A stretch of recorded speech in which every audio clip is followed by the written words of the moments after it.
ଯେତେବେଳେ ମୋତେ ବିଜୁ ଜନତା ଦଳରୁ ବହିଷ୍କାର କରାଗଲା ସେତେବେଳେ ଆପଣମାନେ ମୋ ପାଖକୁ ବାରମ୍ବାର ଆସୁଥିଲେ।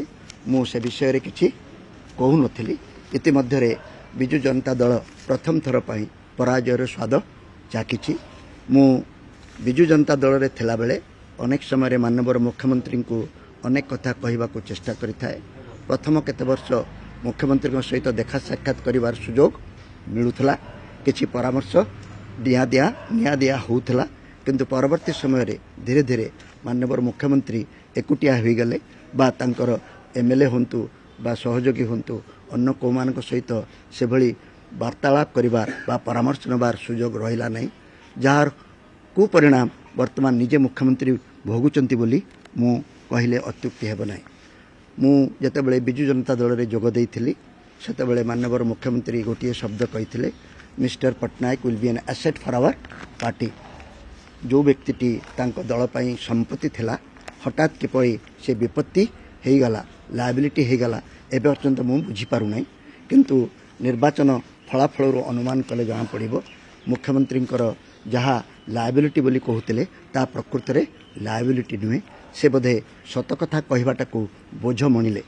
ଯେଉଁ ରାଜନେତାମାନେ ସତଟାକୁ ବୋଝ ମଣନ୍ତି ତାଙ୍କର ବିଶେଷ ଭାଗ୍ୟରେ ପରିବର୍ତ୍ତନ ହୁଏ ନାହିଁ, ତାଙ୍କର ଭବିଷ୍ୟତ ବିଶେଷ ଉଜ୍ଜଳ ହୁଏ ନାହିଁ।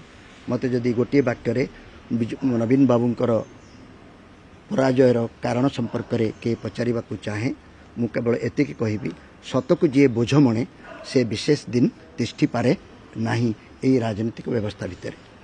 କିନ୍ତୁ ଓଡ଼ିଶାବାସୀ 25 ବର୍ଷର ଶାସନ ମୁଖ୍ୟମନ୍ତ୍ରୀଙ୍କର ଭୋଗ କରିଛନ୍ତି।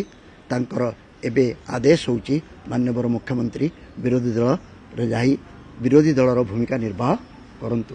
ମୋର ବିଶ୍ୱାସ ବିରୋଧୀ ଦଳ ହିସାବରେ ସେ ନିଶ୍ଚିତ ଭାବରେ ଭଲ ଗୋଟେ ଆଦର୍ଶ ଦେଖେଇବେ ଏବଂ ସେଇଟା ଦେଖେଇଲା ବେଳେ ଯେଉଁ କଥାଟି ମୁଁ କହିବାକୁ ଚେଷ୍ଟା କରୁଛି ଯେ ମାନ୍ୟବର ମୁଖ୍ୟମନ୍ତ୍ରୀ ଦଳକୁ ଗୋଟିଏ ଗଣତାନ୍ତ୍ରିକ ଉପାୟରେ ଚଳାନ୍ତୁ। କ୍ରୀତଦାସମାନଙ୍କୁ ନେଇ ଦଳ ଚଲେଇଲେ ସୁଫଳ ମିଳିବ ନାହିଁ। ବୋଲକରା ବା ଯାହାକୁ କହନ୍ତି ତୋଷାମଦିଆଙ୍କୁ ନେଇ ଦଳ ଚଲେଇଲେ ଅନେକ ସମୟରେ ତାଙ୍କୁ ଏଇଭଳି ବିପଦର ସମ୍ମୁଖୀନ ହେବାକୁ ପଡ଼େ। ବିଜୁ ଜନତା ଦଳ ଓଡ଼ିଶା ପାଇଁ ଓଡ଼ିଶାର ବାସୀଙ୍କ ବଳ ବୋଲି ଯାହା କୁହାଯାଉଥିଲା, ଏବେ ମଧ୍ୟ ସମୟ ଅଛି। ବିଜୁ ଜନତା ଦଳ ନିଜକୁ ସୁଧାରି ନେଉ। ଓଡ଼ିଶାରେ ଏକ ଉପଯୁକ୍ତ ବିରୋଧୀ ଦଳର ଆବଶ୍ୟକତା ମଧ୍ୟ ଅଛି। ଉପଯୁକ୍ତ ବିରୋଧୀ ଦଳ ହିସାବରେ ଓଡ଼ିଶାରେ ଏ ଦାୟିତ୍ୱକୁ ସେ ନିର୍ବାହ କରନ୍ତୁ। ଓଡ଼ିଶାବାସୀ ଏବଂ ମିଡ଼ିଆ ବନ୍ଧୁମାନେ ମଧ୍ୟ ଏଥିରେ ତାଙ୍କୁ ସହଯୋଗ ନିଶ୍ଚୟ କରିବେ ବୋଲି ମୋର ବିଶ୍ୱାସ ଅଛି। ମିଡ଼ିଆକୁ ଏକ ବନ୍ଧୁ ହିସାବରେ ବିଚାର କରି ତାଙ୍କୁ ସାଙ୍ଗରେ ନିଅନ୍ତୁ।